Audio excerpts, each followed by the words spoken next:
8 বছরের ছোট্ট ছেলেকে রেখে অভিনেতা জাহের আলভীর স্ত্রী আফরা ইবনে ইকরাম মারা গিয়েছেন। মায়ের মৃত্যুতে কান্নায় ভেঙে পড়েছেন ছোট্ট শিশু। হ্যাঁ ভিউয়ার্স, জাহের আলভীর শ্বশুরবাড়ি সূত্রে এই তথ্য জানা গিয়েছে। শনিবার 28 ফেব্রুয়ারি দুপুরে পরিবারের পক্ষ থেকে জানানো হয় ইকরা আত্মহত্যা করেছে। আমি তোমার সাথে আছি শুধুমাত্র রিজিকের জন্য, ওদের বাচ্চার নাম রিজিক। সুইসাইডও কোনোদিন করার। আজ দুপুর 1টার দিকে রাজধানীর মিরপুর একটি বাসায় এই মর্মান্তিক ঘটনাটি ঘটে। খবরটি প্রকাশ্যে আসতেই ভক্ত ও সহকর্মীদের মাঝে নেমে এসেছে শোকের ছায়া। সামাজিক যোগাযোগ মাধ্যমে অনেকেই গভীর সমবেদনা জানাচ্ছেন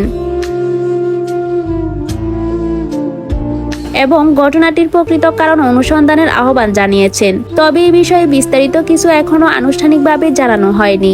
অভিনেতা জাহের আলভী বর্তমানে নেপালে অবস্থান করছেন। তার সঙ্গে যোগাযোগ করা হলে তিনি জানান তিনি এখন কথা বলার মতো অবস্থায় নেই।